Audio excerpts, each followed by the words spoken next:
మొదటి కొరింథీయులకు రాసిన మొదటి పత్రిక 11వ అధ్యాయము 17వ వచనం నుండి, మీకు ఈ ఆజ్ఞ ఇచ్చు మిమ్మును మెచ్చుకొనను, మీరు కూడి వచ్చుట ఎక్కువ కీడుకే గాని ఎక్కువ మేలుకు కాదు.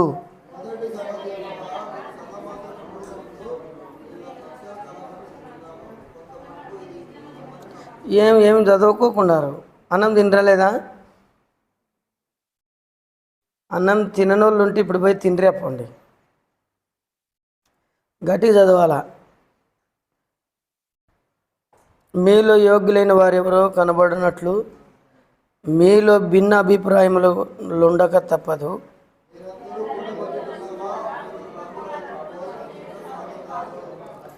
ఏలైనగా మీరు ఆ భోజనం చేయనప్పుడు ఒకరికంటే ఒకడు ముందుగా తన మట్టుకు తాను భోజనం చేస్తున్నాడు. ఇందువలన ఒకడు ఆకలిగునను మరొకడు మత్తుడుగా ఉండును.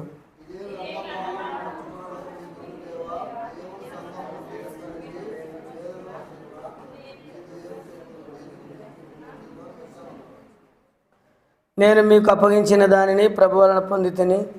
ప్రభువైన యేసు తాను అప్పగింపబడిన రాత్రి యొక్క రొట్టెని ఎత్తుకుని కృతజ్ఞతాస్తుతులు చెల్లించి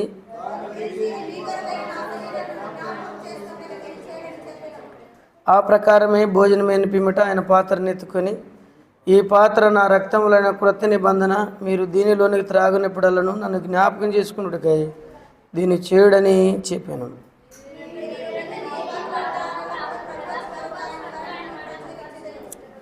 కాబట్టి ఎవడు అయోగ్యముగా ప్రభు యొక్క రొట్టెని తిననో లేక ఆయన పాత్రలోని త్రాగునో వాడు ప్రభు యొక్క శరీరమును గూర్చియో రక్తమును గూర్చియో అపరాధియగును.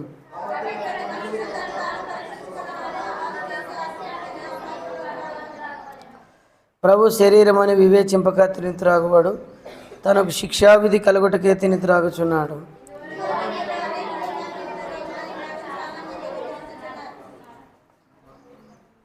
ముప్పై ఒకటి కూడా చదువుకున్నాం. అయితే మనల్ని మనమే విమర్శించుకునేలా తీర్పు పొందకపోదుము. మరలా సంఖ్యాకాండం 27వ అధ్యాయం మొదటి వచనం. సంఖ్యాకాండం 27 మొదటి వచనం అందరం కలిసి చదువుకున్నాం. అప్పుడు యోసేపు కుమారుడైన మనష్షే వంశస్థుల్లో సెలోపెహాదు కుమార్తెలు వచ్చిరి.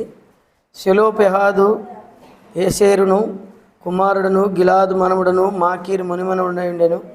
అతని కుమార్తెల పేర్లు మహలా, నోయా, హోగ్లా, మిల్కా, తీర్షా అనునవి. ప్రేమగల తండ్రి యేసుక్రీస్తు మహారాజా, నీ ఘనమైన నామమునకు వందనాలు. నిలబడే నీ దాసునైన నన్ను నీ సిలువ చాటు మరుగు చేసి నీ ప్రజల కొరకై విడిచి పంచిపెట్టమని, నీ కృపను సమృద్ధిగా అనుగ్రహించమని యేసు నామమున వేడుకుంటున్నాను తండ్రి, ఆమేన్. ఇప్పుడు చదివిన భాగంలో మహలా అనేటువంటి మాటను మనం చూస్తూ వచ్చినాం. ఈ మహలా అనేటువంటి పేరులో రోగిగ్రస్తురాలు అని. ఇప్పుడు ఈ రోగిగ్రస్తురాలు ఏమైపోయింది? ప్రభువైన యేసుక్రీస్తు యొక్క సన్నిధికి వచ్చుడు ద్వారా ఆమెకున్నటువంటి రోగము పోయింది, ఆరోగ్యవంతురాలైంది కదా. దేవుని సన్నిధికి దూరంగా ఉన్నప్పుడు మనం కూడా పాపపు అనారోగ్యంలో పాపపు రోగముతో జీవించినటువంటి వారం. అయితే యేసుక్రీస్తును అంగీకరించిన బిడ్డలము ఇప్పుడు మనము ఆరోగ్యవంతులం. ఎలాంటి వాళ్ళము? మనము ఆరోగ్యవంతులం. ఈ ఆరోగ్యవంతమైనటువంటి జీవితం జీవించాలి. ఆరోగ్యవంతమైనటువంటి జీవితం జీవిస్తూ మరలా మనము రోగగ్రస్తులుగా పాపులుగా మనం ఉండకూడదు. మనం ఆత్మీయముగా ఆరోగ్యవంతులమైనాం. ఇప్పుడు ఆరోగ్యవంతులైన వాళ్ళకి ఎంత సంతోషంగా ఉంటుంది కదా. కాబట్టి ఆరోగ్యవంతులైనటువంటి వారు తీసుకునేదే ప్రభు బల్ల. పాపపు అనారోగ్యంలో ఉండి మహలాగా ఉండి తీసుకునేదానికి మనకు పాత్ర లేదు. ఇక్కడ కొరింథీ సంఘాన్ని గురించి పౌలు అపోస్తలుడు రాస్తూ కొన్ని లోపాలు ఉన్నాయి వాళ్ళకి. ఏటివా లోపాలు ఆయనే చెప్పాడు. వాళ్ళు ఏం లోపాలంట? 1 కొరింథీ 11వ అధ్యాయము 17వ వచనం, మీకు ఈ ఆజ్ఞ ఇచ్చుచున్నాను, మిమ్మల్ని మెచ్చుకున్నాను, మీరు కూడి వచ్చుట ఎక్కువ కీడుకే కానీ మేలుకి కాదు. ఈ మాటలు ఎందుకు రాశాడు పౌలు అపోస్తలుడు అని అంటే, ఆ దినాల్లో కొరింథీ సంఘము బాగా ప్రబలి వారు భయంకరమైనటువంటి విగ్రహారాధన నుండి బయటకు వచ్చినారు. అయితే వీళ్ళు బయటకు వచ్చిన తర్వాత దేవుని ఎరిగినటువంటి ఈ బిడ్డలు వారి ప్రవర్తనలో ఎంతో మార్పు వచ్చేసింది. వారు అన్ని కుటుంబంలో నుండి వచ్చినటువంటి వాళ్ళు అయినప్పటికీ వాళ్ళ ప్రవర్తనలో దేవుని సేవించే విషయంలో ఎంతో నమ్మకంగా ఉంటూ వచ్చినారు. వస్తూ రాను రాను ఏమైందంటే వస్తూ రాను వాళ్ళ యొక్క దృష్టి, వాళ్ళ యొక్క మనసు దేవుని మీద కాకుండా మరొక దాని మీదకి మళ్ళీపోయింది. అప్పుడు పౌలు అపోస్తలులు ఈ మాటలు రాయాల్సి వచ్చింది. ఎట్లా దృష్టి మళ్ళింది అని అంటే, ఆ దినాల్లో గొప్ప గొప్ప ధనవంతులైన వారు, ఐశ్వర్యవంతులైనటువంటి వాళ్ళు ప్రభు నమ్ముకొని వాళ్ళు దూరాన నుండి వచ్చి మందిరంలో కూడుకొని మందిరంలో చక్కగా భోజనం చేసుకొని మందిరంలో భోజనం చేసుకొని వెళ్ళేవాళ్ళు. అయితే వీళ్ళలో పేదవాళ్ళు ఉన్నారు, నిరుపేదలు ఉన్నారు, ఏ సహాయం లేనిటువంటి వాళ్ళు ఉన్నారు, ఆ పూటకు లేని వాళ్ళు కూడా ఉన్నారు, సమృద్ధి అయినటువంటి వాళ్ళు కూడా ఉన్నారు. వీళ్ళలో ఒక దుష్ట ఆలోచన వచ్చింది ధనవంతులైనటువంటి వారిలో. అరే మనమేమో పొద్దుగాలకు వస్తాం, మందిరంలో అన్ని పనులు చేస్తాం, చేసిన అక్కడ మనం ఎన్నో కానుకలు ఇస్తే చూడు మన ఇంట్లో పనిచేసేటోళ్ళు వచ్చి వీళ్ళు అంతా తింటున్నారు. అక్కడ స్టార్ట్ అయింది అనమాట పరిస్థితులు. అక్కడ స్టార్ట్ అయింది, వీళ్ళు అంతా తింటున్నారు కాబట్టి వాళ్ళకంటే ముందు వచ్చి మనమే తింటే బాగుంటుంది కదా అని ఈ ధనవంతులంతా మాట్లాడుకొని ఏం చేసినారంటే, ఈ పేదవాళ్ళు ఆ పని ఈ పని చేసుకొని వచ్చేసరికి కొంచెం లేట్ అవుతుంది కాబట్టి వీళ్ళు ఏం చేసేవాళ్ళు అంటే, ఇట్లా కాదు, మీటింగ్ అయిపోయిన తర్వాత కాదు భోజనం చేసేది, మీటింగ్ అయిపోకముందే తినాలా, మీటింగ్ అయిపోకముందే తినేసి ఇంకా ప్రార్థనకు కూర్చోవాలా. ఇట్లా వాళ్ళలో ఒకడు స్టార్ట్ చేసినాడు. ఒక్కడి నుండి అందరికి బాగుతుంది కదా. అది ఆరోగ్యవంతులైనటువంటి జీవితం జీవించవలసినటువంటి వీరి మనసు దేవుని వాక్యానికి ప్రధానమైన స్థానం ఇవ్వకుండా భోజనం మీదకి వెళ్ళిపోయింది. భోజనం మీదకి ఎప్పుడైతే వెళ్ళిందో పౌలు ఎంతో బాధపడ్డాడు. ఆయన లేడప్పుడు ఆయనకు లెటర్ రాసినారు. ఆ లెటర్ రాసినప్పుడు ఆయన ఈ లెటర్ రాయాల్సి వచ్చింది. అందుకే సంఘంలో ఇట్లున్నాయి పరిస్థితులు, సంఘంలో ఇట్లున్నారు, ధనవంతులైన వారు ఒక రకంగా ఉన్నారు, బీదలైనటువంటి వాళ్ళు ఒక రకంగా ఉన్నారు. పేదలైనటువంటి వారు దేవుని ఇంట్లో ఎంతో పనిచేస్తున్నారు, ధనవంతులైనటువంటి వారు తింటున్నారు, వెళ్ళిపోతున్నారు. ఇవన్నీ పౌలు చెప్పినప్పుడు పౌలు బాధపడి పౌలు కొరింథీయులకు రాసిన మొదటి పత్రిక రాయాల్సి వచ్చింది. చాలా జాగ్రత్తగా ఉండండి, అది దేవుని మందిరం, మీరు కూడవచ్చుట ఎక్కువ మేలు కనుకొద్దండి, అక్కడ కీడు కూడా ఉంది. దేవుని ఇంట్లో నుండే ఆశీర్వాదం ఉంది, దేవుని ఇంట్లో నుండే తీర్పు కూడా ఉంది. కాబట్టి నువ్వు మంచిగా ఉంటే ఆశీర్వాదం, నువ్వు మంచిగా లేకపోతే ఆశీర్వాదాన్ని పోగొట్టుకుంటావు. ఆరోగ్యకరమైనటువంటి జీవితం జీవించాల్సినటువంటి వీరు పేదవాళ్ళు వచ్చేసరికి అంత తిని ఖాళీ పెట్టేవాళ్ళు. అప్పుడు పేదవాళ్ళు ఎంతో బాధపడి, అరే మాకు కనీసం తినడానికి కూడా ఉంచకుండా వీళ్ళే దీన్ని నిమ్మలంగా కుర్చీలో కూర్చొని పడుకుంటున్నారు, ఎంత ప్రశాంతంగా ఉండారు చూడని మనసులో బాధపడుకుంటూ ఉండేవాళ్ళు. అప్పుడు పౌలు 22వ వచనం ఏమన్నాడు చూడండి, 21 చదవండి, 20 నుండి చదవండి, 21 నుండి చదవండి. మీరు ఆ భోజనం చేయనప్పుడు ఒకరికంటే ఒకడు ముందుగా తన మట్టుకు తాను భోజనం చేస్తున్నాడు, ఇందువలన ఒకడు ఆకలిగొనను, మరొకడు మత్తుగా. నువ్వేమో కడుపు నిండి తింటివి, నిద్రపోతివి, వీళ్ళేమో కడుపు గాలి ఇదైపోయా. ఇది ఏం క్రమం అని పౌలు హెచ్చరించిన తర్వాత ఇంకొక మాట 22 వచనం, ఇదేమి అన్నపానములు పుచ్చుకున్నట్టుకు మీ ఇండ్లు లేవా? దేవుని సంఘమును తిరస్కరించి పేదలను సిగ్గుపరచుదురా? మీతో ఏం చెప్పదును, దీనిని గురించి మిమ్మను మెచ్చుదునా? నేను మెచ్చను అన్నాడు. మీరు చేసే పని ఏంటి? పేదవాళ్ళు ఆకలుకుంటున్నారు, మీరేమో కడుపు నిండా తింటా ఉన్నారు. మిమ్మల్ని ఎట్లా మెచ్చుకోవాలా? మీరు ఎట్లా ఆత్మీయులు అవుతారు? కాబట్టి భోజనం బట్టి దేవుని పనిని పాడు చేస్తున్నారు. సంఘంలో సమాధానం లేకుండా అయిపోయింది. కాబట్టి దేవుడు చెప్పే మాట ఏంటంటే, దేవుని రాజ్యం అనేది అన్నపానములతో వచ్చేది కాదు. నువ్వు తినే లెక్క లేదు, తినకపోయినా లెక్క లేదు, అది వేరే సంగతి. కానీ మనం వచ్చేది దేని కొరకు వస్తున్నామంటే దేవుని ఇంట్లో దేవుని సన్నిధిని చేరి దేవుని నుండి మనం ఆశీర్వదించబడాలా, దేవుని వాక్యాన్ని వినాలా, ఆరోగ్యవంతమైనటువంటి ఆత్మీయ జీవితాన్ని కలిగి ఉండాలి. ఎక్కడికి కూడా కొంతమంది ఎక్కడ కూడా ఒక్క మాట కూడా అనిపించుకోవడానికి ఇష్టపడరు. మేము తిన్నా ఒకటే, తినకున్నా ఒకటే, చేసినా ఒకటే, చేయకున్నా ఒకటే, అందరు తింటే సంతోషం అనుకునేటువంటి ఆత్మీయమైనటువంటి వాళ్ళు ఉంటారు. కొంతమంది అట్ట అనుకోరు. కొంతమంది ఏమనుకుంటారంటే ఎవరు తిన్నా తినకపోయినా నేను మాత్రం కడుపు నిండా తినాలా, అసలు తర్వాత సంగతి వాడు సస్తాడు బతాడు, అది వేరే సంగతి. ఇంట్లోనే అట్ట తిను, భార్య ఫరగ తీసుకొని కొడుతుంది. ఏమి నీకేం పిల్లలు లేరు అనుకుంటువే, గొడ్డోడు అనుకుంటువే, ఉన్నదంతా నువ్వే తింటే పిల్లలేం తినాలా అంటారు లోకంలో. అయితే మనం చాలాసార్లు తినే విషయంలో కానీ చేసే విషయంలో కానీ చాలా జాగ్రత్తగా ఉండాలి. మీరు తినాలనుకుంటే, సమృద్ధిగా తినాలనుకుంటే మీ ఇంట్లో తినండి అన్నాడు పౌలు. మీకేం ఇండ్లు లేవా, ఇటుకు రాగానే మీకు ఆకలితుందా, ఈ విధంగా మాట్లాడినాడు ఆయన, ఈ విధంగా మాట్లాడినాడు. అయితే దేవుని బిడ్డలారా, నిజానికి అలాంటి పొరపాటు చేయడం ద్వారా ఆరోగ్యవంతమైనటువంటి జీవితము ఏమైనారు అక్కడ రాయబడింది. ఏమన్నాడు చాలామంది 30 వచనం, ఇందువలననే మీలో అనేకులు బలహీనులను రోగులై ఉన్నారు. చాలామంది చూడండి ఏమన్న పరిస్థితి, వాళ్ళు ఆత్మీయంగా రోగగ్రస్తులైనటువంటి వీళ్ళు, మహలాగా ఉండవలసినటువంటి వీళ్ళని దేవుడు రక్షిస్తే, రక్షించబడినటువంటి ఈ బిడ్డలు వారి ప్రవర్తన సరైనటువంటిది కాకుండా బలహీనులైనారంట, రోగులైనారంట, చాలామంది ఆత్మీయంగా నిద్రపోతున్నారంట. ఆత్మీయంగా నిద్రపోతున్నారు. దేవుని వాక్యం మీద మనసు లేదు. అయితే దేవుని బిడ్డలారా, వారి గురించి దేవుడు పౌలు అపొస్తలుడు హెచ్చరిస్తూ వచ్చాడు.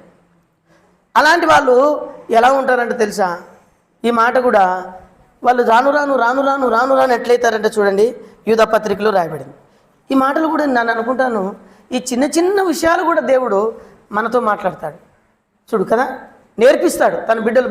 మనం కదా మన పిల్లలకి తినేటప్పుడు చక్కగా కూర్చో, చక్క ముక్కలు వేసుకో, ఇట్ట తిను, ఎవరైనా వచ్చినప్పుడు జాగ్రత్తగా తిను, వాళ్ళు గౌరవించు అని మన పిల్లలకి ఎడ చెప్తామో, పాఠాలు ఎడ చెప్తామో పిల్లలకి, దేవుడు మనకు అడ చెప్తాడు.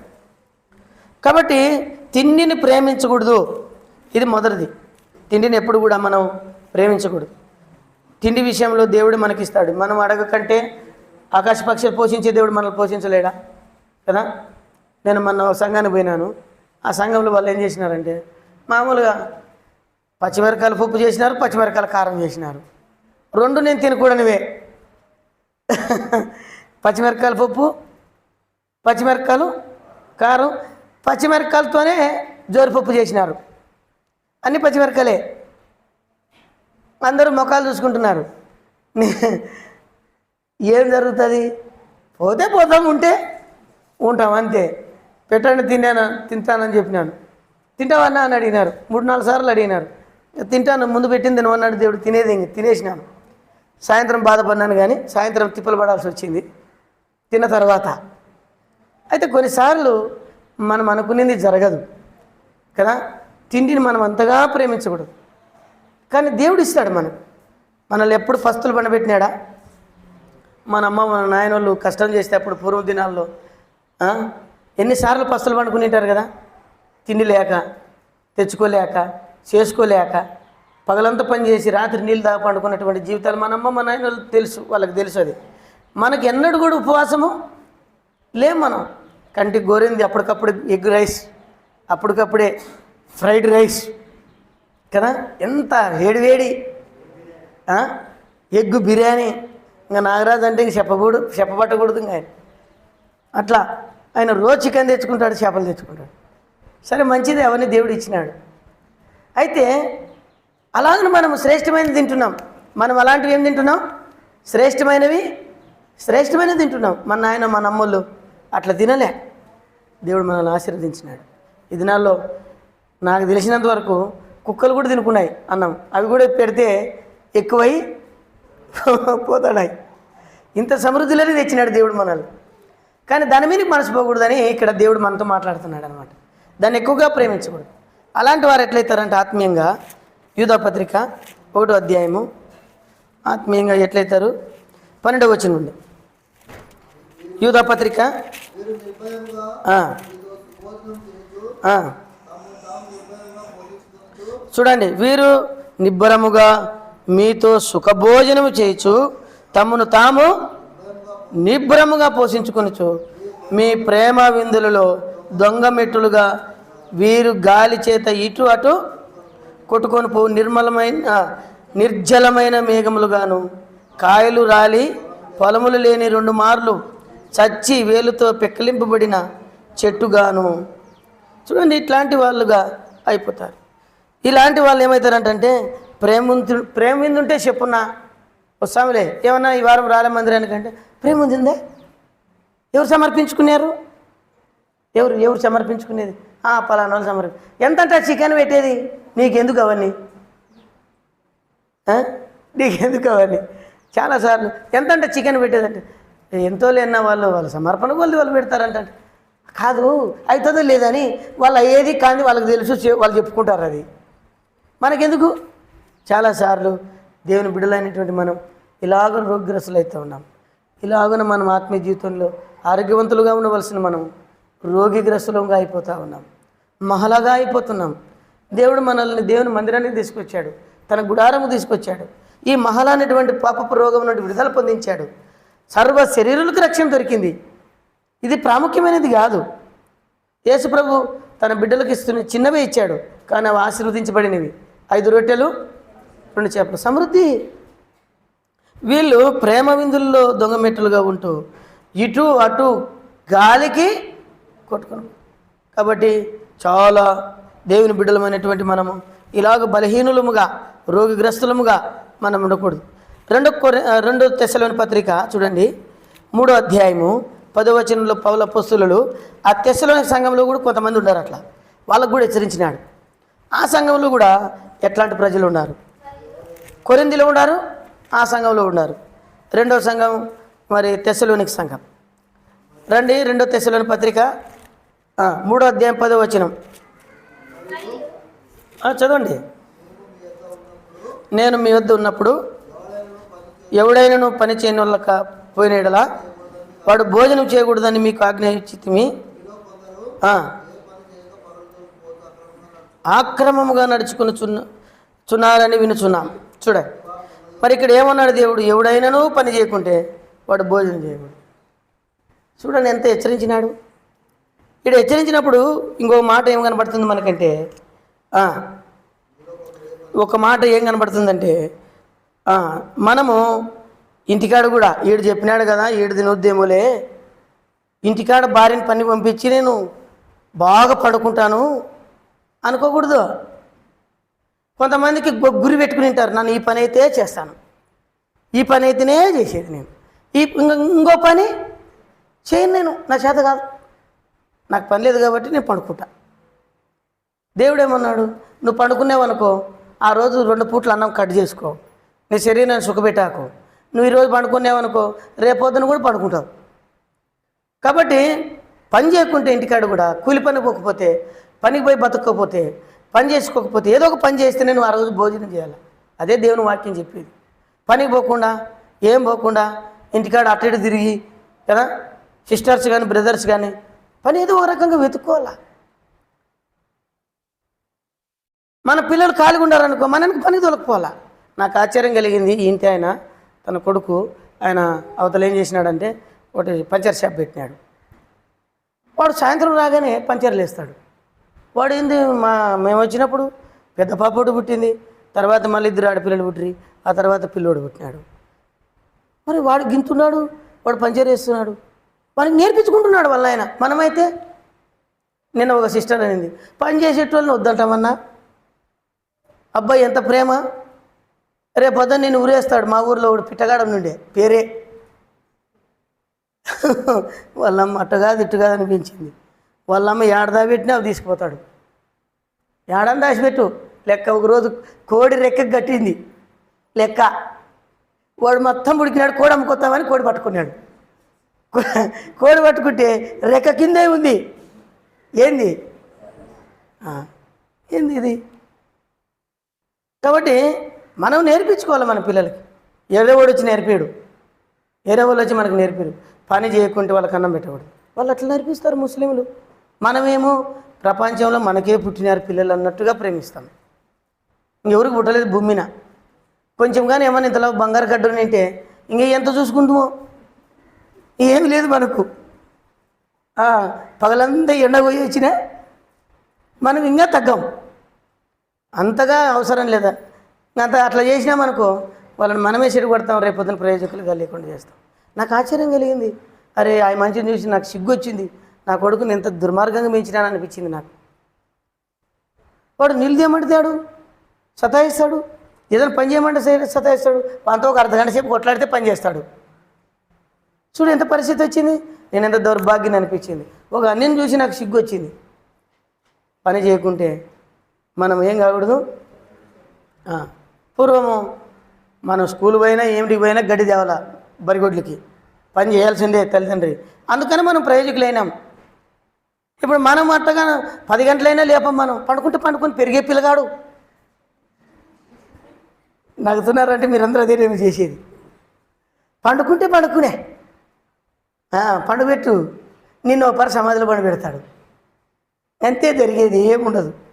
ఈ కంట్లో వెళ్ళి ఈ కంట్లోకి దీకుంటే వాడు అడుగు. మళ్ళా వాడు దేవుని నువ్వు ప్రార్థనలో కూర్చోబెట్టు, కుటుంబ ప్రార్థనలో కూర్చోబెట్టు. ఒక ఆయన మా ఊరిలో జేమ్స్ అని ఉండే. వానికి తల్లిదండ్రులు అంత ప్రేమించినారు. వాడు మందిరానికి వస్తే ఏమంటాడు తెలుసా? మా ఊరిలో మా అత్తోళ్ళూరులో పెళ్లి జరుగుతుంది. వానికి ఈడ లేదు మనసు, ఈడ లేదు, వానికి మందిరంలో లేదు. లోపల ఏమంటుందంటే పో పో. వాళ్ళ ఆయన వాళ్ళ అమ్ముండి వీడు ఎక్కడ పోతాడో అని కనిపెట్టుకొని ఉండేది. వీళ్ళు వాక్యం లేదులే. ఇదే తిప్పలు. ఎవరు చేసినది? ఎవరు కారకులు? ఎంత బాధ చూడండి. ఆయన పేరు జేమ్స్, వాళ్ళ కొడుకు పేరు రాముడు. జేమ్స్ కొడుకు రాముడు అయినాడు. అంటే ఎంత ముద్దు పేరు. అయితే దేవుని బిడ్డలారా అలా చేస్తూ వచ్చినారు. కారణం ఏంటంటే వానికి దేవుని మీద మనసు లేదు. వాడు వాక్యం చదువు అంటే ఇది తల్లిదండ్రులు బిర్రుని చదువుతారంతే. వానికి ఇష్టం లేదు. పిల్లలకు ఇష్టం ఉండదు. ప్రార్థన చేసుకుంటే చేసుకోరు. దేవుడు ఎవరైనా సేవకులు వచ్చినారు వాళ్ళ వెనక పో అంటే పోరు. వాళ్ళకి దగ్గర ప్రార్థన చేయించుకోరు. ఎందుకు ఇట్లా జరుగుతుంది? మనలో ఉన్నటువంటి తెలియని అజ్ఞానం, సాధారణుడు మనకు తెలియకుండానే పాము పోయింది. దాని జాడ నీకు కనపడలే. దాని జాడ నీకు కనుక్కోలేకపోతున్నావు. చూడు వాళ్ళ మనసు. ఇక తర్వాత ఓ రోజు సువార్త పోయినాం. సువార్త పోయింటే సువార్త పట్టుకొచ్చినాడు వాళ్ళ ఆయన పాపం. సువార్తకు వచ్చింటే ఆడ పక్కన పిలిచి అంటాను, నేను పోతున్నాను, నువ్వు బైబిల్ తీసుకొని. వాడు ఎక్కడ పోతున్నాడు అని పట్టుకురా పని. ఇప్పుడు మనోడు పోయినట్ట పట్టుకురాపండి అంటే వాడు పట్టుకొస్తే వాడు చెప్పిన మాట ఏంటంటే వాళ్ళ ఊరిలో దేవరు జరుగుతుందంట, వానికి దేవరు పోవాలని ఉందంట. ఈడుండేది ఏడా? సువార్తలో. వాని మనసు ఏడుంది? దేవరి మీద ఉంది. చూడు అంటే నీతిమంతుల సభలో దుష్టులు ఉండలేరు. పాపము అటువంటిది. పాపం మనల్ని పట్టుకుంటుంది. పాపం మనల్ని టార్చర్ చేస్తుంది. అసలు ఉండలేము మనం ప్రార్థనలో. ఆ పాపాన్ని కానీ ఒప్పుకుంటే నిమ్మలం, ప్రశాంతత, సమాధానం, సంతోషం ఇవన్నీ కలుగుతాయి. కాబట్టి పని చేపియాల. పని చేయకపోతే వాడు ప్రయోజకుడు కాడు. భక్సింగ్ గారు అనేవారంట, ఎందుకు వాడిని నరకానికి పంపిస్తున్నావు ఇట్లా చేసి అనేవాడు. మనం అట్లా అంటే ఒప్పుకుంటామా? సేవకుడు అంటే సో పోతే పోయలేనా మా కొడుకు, మీ కొడుకులే పరలోకానికి ఓన్లీ. మనమైతే ఎట్లా అంటామా? ఎట్టే కదా అనేది. మా కొడుకులు నరకానికి పోతారంట, సేవకుడు అన్నాడబ్బా అందుకనే రాలే చర్చికి. ఆయన కొడుకే పరలోకానికి ఓన్లే. ఏంది వచ్చినప్పుడు నుండి పిల్లలు తిట్టుకుంటుంటాడు ఆయన. ఇట్లా అంటాం మనమైతే. భక్సింగ్ గారు అట్లా మొఖాన్ని తిట్టేవాడు. ఎందుకు అన్నట్టు నాశనం చేస్తున్నావు? బైబిల్లో మీరు ఏ రాజు గురించి అని చదవండి, తండ్రి పేరు రాయలే. ఫస్ట్ ఎవరి పేరు రాసినారు? బర్నబాస్ పేరు రాసినారు. కొడుకు పేరు రాసినారంట. యా కొడుకు పేరు రాసినా అక్కడ ఫస్ట్ రాసే పేరు ఏం పేరు అంటే తల్లి పేరు రాసినారు. పెంపకం అంతా ఈమెలానే ఉంటుందని. పరిశుద్ధాత్మ దేవుడు తండ్రిని ఇంటికి విడిచిపెట్టి తల్లిని రాసినాడు. మరి ఎక్కడ చూసినా పురుషునే రాయాలి బైబిల్లో. అబ్రాహాం కుమారుడైన ఇసాకు, ఇసాకు కుమారుడైన దావీదు, దావీదు కుమారుడైన యేసుక్రీస్తు వంశావళి. అంటే ఎవరు రాయాలా? ఫస్ట్ తండ్రి రాయాలా. మరి బైబిల్ గ్రంథంలో మనం ఎక్కడ చూసినా ఎవరు చూస్తాం? మీరేం తలకాయలు కిందికి వేసినారు, ఇక్కడ చూడు, నీ గురించి కాదులే, ఎజ్రా దేనికంటే మూతి పెడతావు, ఆయన నీ అల్లుడే, ఇక్కడ జరుగుడు, ఆయన చూస్తా కొంచెం, ఆయన చూస్తే వింటున్నాడని. కాబట్టి స్త్రీల పేర్లే రాసినారు. కొడుకులు రాజులైనటువంటి కొడుకులు దగ్గరంతా తల్లి పేర్లే రాసినారు. మరి ఎందుకు రాయలే వాళ్ళ తండ్రి పేర్లు అని అంటే, తండ్రి పేరు కూడా రాసినారు, లాస్ట్లో రాశారు. కానీ తల్లి పేరు ఎందుకు రాసినారంటే, మనం మన పిల్లల్ని, కొడుకులు కావచ్చు ఆడపిల్లలు కావచ్చు, వాళ్ళని ప్రేమించే వారిలో ప్రేమించాలా, బెత్తమాడే చోటు వాడాలా, వాళ్ళు ప్రయోజకులుగా చేయాలి. దయచేసి మన అతి తెలివితేటల ద్వారా, మన పాపం ద్వారా మన పిల్లలు నష్టపోయి నరకానికి పోయేటట్టు మాత్రం చేయొద్దండి. కొన్నిసార్లు తండ్రి కొడుతుంటాడు అనుకో, తల్లి అడ్డం వస్తుంది. ఎందుకు వస్తుంది? ఏం వాడిని బట్టినేవు నువ్వు, ఇంకా పొద్దుమూలు కొట్టుకుంటే ఉంటావా అంటుంది. అట అనుకోండి, కాదురా మీ నాయన మాట నేనా, ఎందుకు రైట్ సతాయిస్తున్నావా అనింది అనుకో, ఆడ సమస్య ఉండదు, వానికి నేర్పించినట్టు అనమాట. చూడు, మా అమ్మ కాబట్టి నన్ను ప్రేమిస్తుంది, మా నాయన ఎప్పుడు నన్ను కొట్టుకుంటే తిట్టుకుంటే ఉంటాడు, ఈ బతికే కంటే చచ్చిపోయేది మేలు. వాడు చచ్చిపోతాడంట ఉండేది ఒక్క మొలక, నువ్వు 2 మొలకలు. ఇక వాడెదురు ఎట్టటి ఎట్టా అంటే మా కుటుంబంలో జరిగేది చెప్తున్నాను, మళ్ళీ మీరు ఏరే అనుకునేరు, మా కుటుంబంలోనే జరుగుతుంది. ఉండేది ఒక్కడు, అందరు బతుకుతామా భూమి మీద, అందరూ చచ్చిపెట్టేవాళ్ళువే. వాడిని ప్రయోజకుడిగా చేయడానికి మనం ఎన్నో చేయాలా. మన పిల్లలు మనం అనుకునేంత మన నాయనోళ్ళు మనల్ని పెంచినారు చూడి, అట్లా అమాయకులు కాదు మీరు అనుకుంటున్నారు. మనకు తోపులు వాళ్ళు, ఇప్పుడున్న వాళ్ళు చిన్నోళ్ళు కాదు, వాళ్ళు తోపులు. వాస్తవం చెప్తున్నా నేను. నువ్వు వాళ్ళని బయటకు పోయినారనుకోండి, మా ఓడు బయటికి వేయడం అనుకుంటావు నువ్వు. ఆయన దగ్గరికి పోయి చూడిపోయి ఎంతమంది ఉంటారో, అందరు ఇంతింతలా రాళ్ళు వేసుకొని చుట్టూ బీడీలు పట్టుకొని చెప్పురా వీళ్ళు ఏమో పూర్వం పెద్ద మనుషులు ఉంటారు చూడి, సంసారం గురించి ఎట బతకాలా ఆలోచన చేస్తారు కదా. అంత దౌర్భాగ్యంగా పిల్లలు. మనం వాడు బయటికి పోయి ఇంకా రాలేది, వచ్చాలే అయ్యేని, ఇది మనం చేసేది. కాబట్టి అట్లాంటివి పిల్లలు ప్రయోజకులుగా చేయండి. పని చేయకుండా భోజనం పెట్టాకండి. పని చేయాలా, దేవుని వాక్యం చెప్తుంది అట్లా. పని చేయని వాడు భోజనం శివుడు, అక్రమంగా జీవిస్తుంటాడు అటువాడు. అక్కడే రాయబడి చూడండి అన్నమాట. ఆయన కూడా చెప్పినాడు, సేవకుడు కూడా ఏం చేసినాడు అంటే 8వ వచనం చదవండి. సేవకుడు ఏం చేసినాడు? ఎవని యొద్దను ఉచితంగా ఆహారం పుచ్చుకొనలేదు, మేము మీలో ఎవనికి భారంగా ఉండకూడదని ప్రయాసతోనూ కష్టంతోనూ రాత్రి పగులు పని చేయొచ్చు జీవనం చేసితిమి. ఎట్లా బతికినారంట వాళ్ళు? రాత్రి పగులు కష్టం చేసినారంట. ఆ దినాల్లో అక్కడ, ఈ దినాల్లో అక్కడ, ఆ దినాల సుఖాలు లేవు కదా, వాళ్ళు పని చేసుకొని సేవ చేసినారు. మా ముందున్న సేవకులు ఎంతో వాళ్ళ పనులు పోయేటోళ్ళు. ఎవరు పోషించేది మాకు తెలియదు, పోషించేది సేవకుని ఆదరించాలా, సేవకునికి సహాయం చేయలేనటువంటి సంగతులే తెలియదు మాకు. కానీ ప్రభుని ప్రేమించినారు. వాళ్ళు పనికి పోతే వాళ్ళు ఇప్పుడు పని పోండి పని పోతారా? పోకూడదు, వాక్యం చెప్తుందిలే, అది కూడా ఉంది, పనికి పోకూడదు అని ఉంది. అయితే అప్పుడు పనికి పోయినారు, మరి కష్టం చేసినారు. ఎవరికి భారం ఉండకూడదు, మేము ఎవరికి కష్టపెట్టకూడదు మా నుండి అని చెప్పి ఎవరి దగ్గర ఉచితంగా వాళ్ళు అన్నం తినలేదంట. ఎవరికి భారం ఉండకూడదని ప్రయాసపడి కష్టం చేసినారంట రాత్రి పగులు. తర్వాత మీరు మమ్మను పోలి నడుచుకునే వాళ్ళని మేము మాదిరిగా కనపరచుటకే ఇలాగ చేసేది. మేమే మాదిరి, మేము పని పోతే మీరు పనికి పోండి, ఇట్లా బతకండి అని వాళ్ళు పని చేసుకుంటూ చూపించినారంట. వీళ్ళకి ఇట్లా పని చేసుకొని బతకండి అని చెప్పి వాళ్ళకి చూపించినారంట. తర్వాత ఏమన్నారు? ఇంకా చదవండి ఎవరైనా. ఇలాగ చేసేది, మాకు అధికారం లేదని చేయలేదు, మరియు మేము మీ యొద్ద ఉన్నప్పుడు ఎవడైనాను పని చేయని వాళ్ళన్న ఎడల వాడు భోజనం చేయకూడదు, మీకు ఆజ్ఞాపించితిమి కదా. చూడండి, ఎవరైనా మీ దగ్గర ఉంటే పనికి పోయేటోడు మందిరంలో ఉండకూడదంట. పనికి పోనోడు మందిరంలో వచ్చి ఉండేదానికి యోగ్యత లేదు, అర్హత లేదు. వాడు ఆదివారం వరకు పని చేయాలి. ఆ కష్టం చేసిన డబ్బులతో నువ్వు ఏదోటి చేసుకొని తినాలి. అదే దేవుని నిర్ణయం. ఏ పైన నుండి ఆకాశం నుండి రాలుతుందా? ఏమన్నా మోసేలు లేరుడా? ఎవరు మోసేలు లేరు ప్రార్థన చేస్తే పైనుండి రానికి. అట కుదరదు. అయితే మోసే వంటి విశ్వాసం ఉంది, కానీ ఈ దినాల్లో దేవుడు మన కొరకు ఆకాశ పక్షులు పోషించినట్టుగా పని చేయాలి. ఖాళీగా ఉండొద్దండి, ఖాళీగా ఉండొద్దు, ఏదో ఒకటి చేయాలి. అయితే చూడండి, ఇంకొక మాట రాయబడింది 10వ వచనం కింద 11వ వచనం చదవండి. మీలో కొందరు ఏ పని చేయక పరల జోలికి పోవచ్చు అక్రమముగా నడుచుకుంటున్నారని వినుచున్నాం.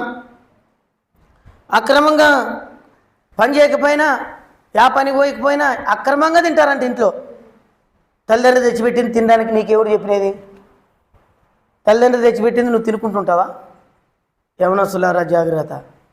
నీ పని చేసే టైంలో పని చేయాలా. ఒక కాలం వస్తుంది వీటి ఏందో నాకు అవసరం లేదంటావు. ఆయాసం కలిగించే దినాలు, దుఃఖం కలిగించే దినాలు, ఏమి లేకుండా ఉన్న దినాలు ఉంటాయి. కాబట్టి దేవుని బిడ్డలు, నువ్వు చదువుకున్నా కూడా ఖాళీగా ఉంటే పనికి పోవు, ఇంటికాడ మాత్రం తిరగాకు.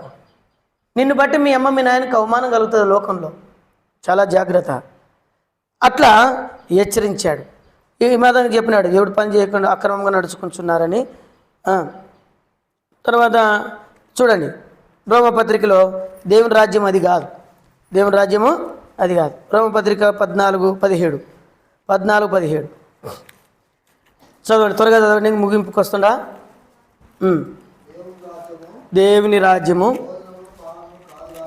దేవుని రాజ్యము భోజనము పానము కాదు. కానీ నువ్వు ఇంట్లో ఎట్లా కష్టపడతావో దేవుని ఇంట్లోకి వచ్చినక్కడ కూడా ఈ భోజనముల గురించి పెద్ద లెక్క చేయకూడదు, పెద్ద దాని గురించి ఆలోచన చేయకూడదు. నాకు అయిపోయానే, నాకు తక్కువ వచ్చినాయి, అదేం అవసరం లే. నువ్వు తిన్నా ఒకటే, తినుకోకపోయినా ఒకటే. నువ్వు ఉపవాసం పోతే ఇంకా ఆశీర్వాదమే. దేవుడు నిన్ను చూస్తాడు. నువ్వు ఇతరులకు అన్నం పెట్టి నువ్వు ఉపవాసం ఉండవు కదా, దేవుడు నిన్ను దేవుడు నిన్ను చూస్తాడు. బాధపడుకుంటూ మాత్రం పోకూడదు. తక్కువ వచ్చింది అయితే మనలే, తక్కువ వచ్చింది ఇట్లా అనుకోకూడదు. నిండా హృదయంతో ఎవరైనా తిన్నారా లేదా ఆలోచించాలా. నేను తినకపోయినా ఎదుటివాడు తినాలా. దేవుని రాజ్యం అనేది భోజన పానములతో కాదు, కానీ నీతి సమాధానం పరిశుద్ధాత్మ యందలి ఆనందం. ఇదే ఆనందమే మన జీవితం. దేవుని రాజ్యం అనేటువంటిది అన్నం ద్వారా రాదు, నీళ్ళ ద్వారా రాదు.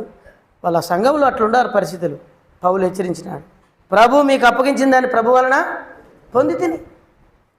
ఇది ప్రభు అయిన యేసుక్రీస్తు రాత్రి రొట్టె పట్టుకొని మీరు వచ్చి మత్తులుగాను రోగులుగాను ఉంటే ఎట్లా? ఆరోగ్యవంతులైనటువంటి మీరు మరలా ఆత్మీయంగా రోగులైతే ఎంత ప్రమాదం అని చెప్పి బాధపడ్డాడు ఆయన. అందుకనే 30వ వచనంలో మాట అన్నాడు, మీలో అనేకులు బలహీనులు, రోగులను. చాలామంది బలహీనులై ఉన్నారు, చాలామంది నిద్రించుతున్నారు, మత్తులుగా ఉన్నారు. ఆత్మీయంగా మీరు రక్షించబడి ఆరోగ్యవంతులైనటువంటి మీరు మరల లోకంలోనికి వెళ్ళిపోయినారు. కాబట్టి చాలా మనం జాగ్రత్తగా ఉండాలి.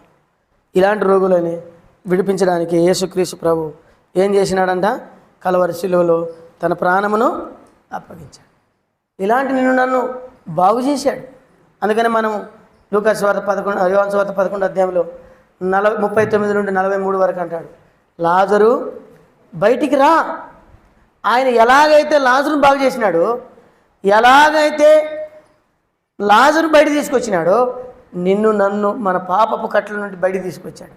ఇప్పుడు ఆరోగ్యవంతులం, మనం ఆరోగ్యవంతులం. ఆ కుటుంబంలో శాంతి, సమాధానము, నీతి, పరిశుద్ధాత్మలు యందు సమాధానము, పరిశుద్ధాత్మలు యందు ఆనందం ఆ కుటుంబంలోనికి కలిగింది. బయటకు వచ్చిన తర్వాత ఎంతో సంతోషం. కాబట్టి అలాంటి జీవితం మనం జీవించాలని ప్రభు మాట్లాడుతూ ఉన్నాడు. ఇలాంటి నీ కొరకు నా కొరకు, ఇలాంటి మరలా రోగ్రస్తులైనటువంటి నీ కోసం నా కోసమే ఆయన కలవరి శిలువలో బలియాగమైనాడు. తన ప్రాణమును ఇచ్చినాడు. ఆయన మన కోసం చనిపోయినాడు. ఆయన మన నిమిత్తమే కలవరి శిలువలో బలియాగమైనాడు.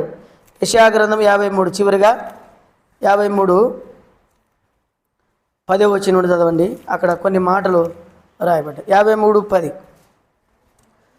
అతనిని నలుగుగొట్టుటకు యెహోవాకు ఇష్టమైను.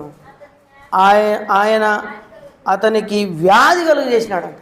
వ్యాధి మరలా నీకు నాకు వచ్చినటువంటి వ్యాధిని ప్రభువైన యేసుక్రీస్తు ఆయన మన నిమిత్తం వ్యాధిగ్రస్తుడు కావాల్సి వచ్చింది. ఈ 10వ వచనంలో అతని నలుగొట్టుటకు యెహోవాకు ఇష్టమైన. ఈనాటికి కూడా నీ శాపాన్ని నా శాపాన్ని ఆయన భరిస్తున్నాడు. నీ నా బలహీనతలను ఆయన భరిస్తున్నాడు. నీ నా మరణాన్ని భరిస్తున్నాడు. నిజంగా నువ్వు పాపాలు ఒప్పుకుంటే నీ హృదయం ఎంత సమాధానంతో నిండుతుందో, ఎంత శాంతితో నిండుతుందో చూడండి. దేవుని బిడ్డలారా, చాలా జాగ్రత్తగా మనం ఉండాలి. ఆయన అతనికి వ్యాధి కలుగు చేసినాడంట. యేసు ప్రభు ఎన్నడైనా వ్యాధిగ్రస్తుడు ఆయన కాదు కదా. ఆయన మన నిమిత్తమై వ్యాధిగ్రస్తుడైనాడు. నీవు నేను మహలగా జీవిస్తున్నాము. ఇంకా ప్రభు బల దగ్గరకు వచ్చినావు. ఇంకా ఆ మహల జీవితాన్ని దేవుడు ఎప్పుడో విడిపించాడు. అయితే ఇప్పుడు మన ఆత్మకు అంటినటువంటి ఈ రోగాన్ని బాగు చేయాలని మన కొరకు ఆయన నలకొట్టబడ్డాడు. నలకొట్టబడడం అంటే ఏదైనా నలిస్తేనే దానిలో ఉన్న రసం బయటికి వస్తుంది. అలాగనే ప్రభువైన యేసుక్రీస్తు నీ కొరకు నా కొరకు ఆయన నలకొట్టబడినటువంటి వాడు. తర్వాత ఏమన్నాడు? ఇంకో మాట అన్నాడు, అతడు తన్ను తానే అపరాధ పరిహార్థ బలిగా చేయగా అతని సంతానము నిన్ను నన్ను తన సంతానంగా చేసుకోవడానికే ఆయన నీ కొరకు నా కొరకు బలి అయినాడు. ఆయన సిలువలో నీ నిమిత్తమై నా నిమిత్తమై ఆ ఎర్రటి ఎండలో బలిగా చేయబడ్డాడు, మరణం పొందినాడు, తన రక్తాన్ని చిందించినాడు. చూడండి 11వ వచనం, అతడు తనకు కలిగిన వేదనను చూచి తృప్తి నొందెను. ప్రభువైన యేసుక్రీస్తు అంట ఆయన హింసించబడుతుంటే విడుదల పొందుతుంటే ఆయనకు తృప్తి కలిగిందంట. ఏం కలిగింది? మరణంలో అక్కడ రాయబడి అతడికి కలిగిన వేదన, అప్పుడు యేసు ప్రభు వారికి కలిగినటువంటి వేదన, శిలువ మరణంను గురించినటువంటి వేదన, ఈ వేదన అంతా చూసి ఆయన తృప్తి పడినాడంట. ఎప్పుడు తృప్తి పడతాం మనం? మన పిల్లలు ఒక స్థాయిలో ఉన్నప్పుడు తృప్తి కదా. ఎప్పుడు తృప్తి మనకు? తృప్తి ఎప్పుడు? మన కొడుకులు ఉద్యోగం చేస్తున్నారనుకో, తల్లిదండ్రులు ఎట్లుంటారు? చాలా సంతోషంగా తృప్తిగా ఉంటారు కదా. తృప్తిగా ఉంటారు. పిల్లలు ప్రయోజకులు అయితే తల్లిదండ్రికి ఎంతో తృప్తి. పిల్లలు ఒక స్థాయిలో నిలబడితే తల్లిదండ్రికి ఎంతో తృప్తి. పిల్లలు చెప్పిన మాట వింటే తల్లిదండ్రికి ఎంతో తృప్తి, సమాధానం ఉంటుంది. నీవు నేను విడుదల పొందేటువంటి రక్షణ మారు మనసును గురించినటువంటి ప్రభువైన యేసుక్రీస్తు నేను మరణం పొందుడు ద్వారా, నేను వేదన పొందుడు ద్వారా నా పిల్లలందరూ సంతోషంగా బతకబోతున్నారని చెప్పి ఆయన తృప్తి పొందినాడు. ఈనాడు నీవే భౌతికంగా చిన్న మెదడులో ఉన్నటువంటి ఆలోచన బట్టి నీకు తృప్తి ఉందే. ప్రభువైన యేసుక్రీస్తు నీ విషయంలో, నీ రక్షణ విషయంలో, నీ అభివృద్ధి విషయంలో, నీ క్షేమ విషయంలో, నీ సంతోష విషయంలో, నీ సమాధానం విషయంలో, నీ ఆనంద విషయంలో ఆయన వేదన పడుతూ వచ్చినాడు. ఆయన ఒక్కడు మరణించడం ద్వారా సకల లోకములు ఉన్నటువంటి, సకల ప్రపంచంలో ఉన్నటువంటి మానవులందరికీ రక్షణకారం కలిగింది, విడుదల కలిగింది. ఇదంతా చూసినటువంటి దేవుడు ఆత్మలో సంతోషించాడు, ఆత్మలో తృప్తి పడ్డాడు. ఇంకా చాలు, నా పిల్లల కొరకు నా ప్రాణమే ఇస్తున్నాను, ఇంకంతకంటే నాకు సంతోషం లేదు. మనం కూడా అంతే కదా. మనం కూడా అంతే. మన పిల్లల కొరకు ఏం చేయడానికైనా సిద్ధమే. ఒకసారి అంట ఒక యవనుడు తల్లిదండ్రులని ఎంత చెప్పినా వినడంట. ఆ బైకు ఇటు తిప్పుతాడు, అటు తిప్పుతాడు, ఇటు తిప్పుతాడు, అటు తిప్పుతాడు. ఒకరోజు ఇంకా తండ్రి చెప్పినాడు, కొడుక వాళ్ళకి ఇలానికి తిరగకండి. ఏంది నువ్వు వాళ్ళు చెప్పేది? వాళ్ళకి ఇలాకి తిరగద్దని నేనేం చేస్తానని సూత్రమాల వచ్చి చూస్తారా? ఏం చేస్తానని నేను? ఏమబ్బాంగా బయటకు కూడా పోకూడదా, ఇంట్లోనే ఉండాలా అన్నాడు. అని అంటే సరే నువ్వు ఇంట్లో ఉంటావు బయట తిరుగుతావు అనేది కాదు, కానీ వేరే పిల్లలతో సహవాసము చేయకరా. వాళ్ళ తాగుబోతులు, వాళ్ళు రకరకాలమైనటువంటి పిల్లలు, నేను నీవు అట్లా ఉండడం మంచిది కదా అంటే, మాకు మచ్చు తెలుసులే, నేనేమంత తెలివి తక్కువని కాదు అన్నాడు. అన్న తర్వాత ఆ రోజు ఉదయం వాళ్ళు ప్లాన్ వేసుకున్నారు. ఫలానా కొండ దగ్గర మనం పాట వేసుకున్నాం, ఫలానా కొండ దగ్గర కూర్చొని మనం బాగా ఎంజాయ్ చేద్దాం కదా. స్కూల్ నుండి వచ్చిన తర్వాత ఏం చేయాలా మనం? స్కూల్ నుండి వచ్చిన తర్వాత చదువుకునేటోళ్ళకి బాగా తెలుసు కదా.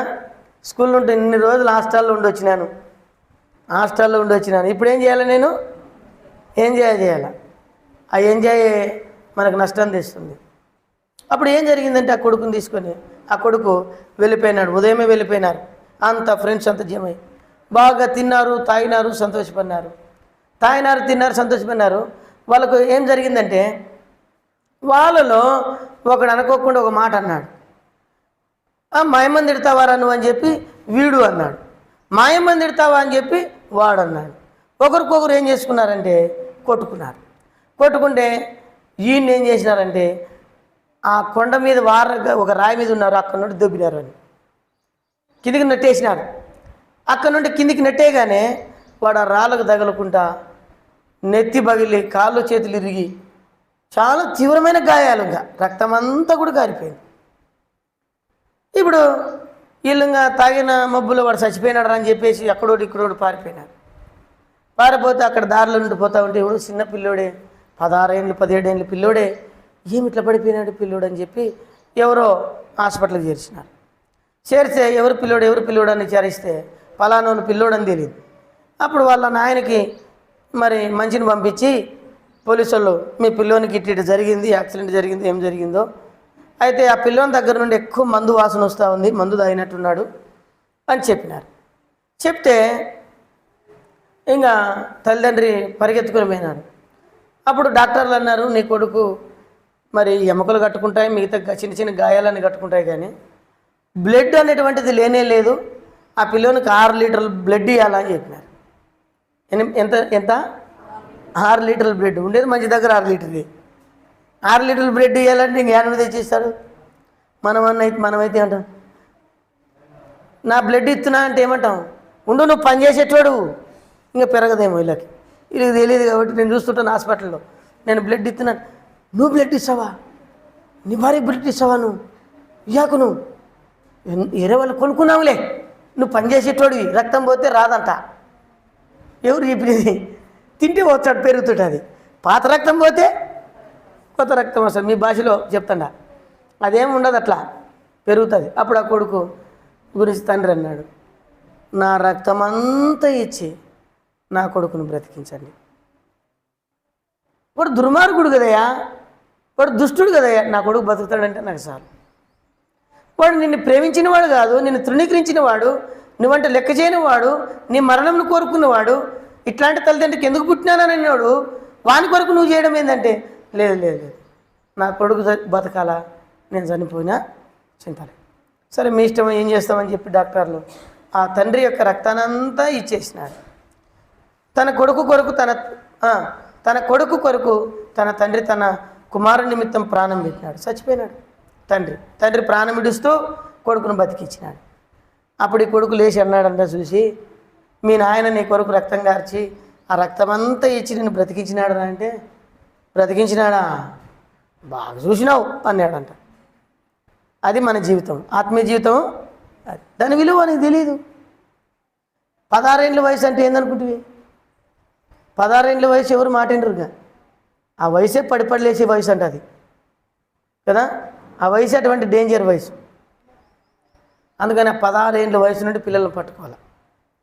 కాబట్టి ఇక్కడ జరిగింది యేసు ప్రభు మన కొరకు తన వేదన పొంది తన ప్రాణం ఇచ్చుట్లో సంతృప్తి కలిగి ఉన్నాడు. తర్వాత చూడండి 12వ వచనం, మాట అక్కడే 11వ వచనం, నీతిమంతుడైన నా సేవకుడు జనుల దోషమును భరించి తనకున్న అనుభవ జ్ఞానం చేత అనేకులు నిర్దోషులుగా చేసినాడు. తనకున్న అనుభవ జ్ఞానం చేత. తర్వాత 12వ వచనం, కావున గొప్పవారితో నేను అతనికి పాలు గనులతో కలిసి అతనికి కొలసమ్ము ఏలైనగా మరణం నొందినట్లు అతడు తన ప్రాణమును దారివేసి అతిక్రమించే వారిలో ఎంచబడిన వాడాను, అనేకుల పాపమును తిరుగుబాటు చేసిన వారి కొరకు విజ్ఞాపన చేశాడు. ప్రభు నీ కొరకు నా కొరకు చేసిన గొప్ప కార్యం అది. మరణమునందునట్లుగా తన ప్రాణమును దారబోశాడు. తండ్రి ప్రేమ అటువంటిది, తల్లి ప్రేమ కూడా అటువంటిది. అయితే దేవుని బిడ్డలారా, మనము ఆత్మీయంగా రోగులమైనాం.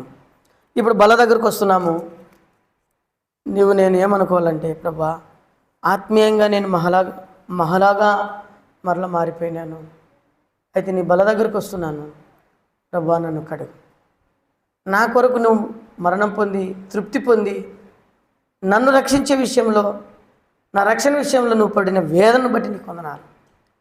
నన్ను కరుణించి ప్రభు అని అడిగితే ప్రభు కరుణిస్తాడు. ఈనాడు నుండి ఈ మహలా గురించి మనం ఇక్కడితో ముగిస్తాం. ఈ దినం నుండి నువ్వు మహలాగా ఉండవు. ఆరోగ్యవంతమైనటువంటి జీవితం. దేవుడు నీకు ఆరోగ్యం ఇస్తాడు. ఆయన చెప్పాడు కదా, నీకు ఆరోగ్యమును స్వస్థత మరలా రప్పించుచున్నాను కదా. నీతి సూర్యుడు మీ కొరకు ఉదయించును. ఆయన రెక్కలు మీకేం కలిగిస్తాయి? ఆరోగ్యం కలిగిస్తాయి. దేవుని రెక్కలు మనకు ఆరోగ్యం ఇచ్చినాయి. దేవుడే మనల్ని ఆత్మీయంగా ఆరోగ్యవంతులుగా చేయను గాక. దేవుడి వాక్యం దీవించును గాక. మొక్కల మీదకి రండి.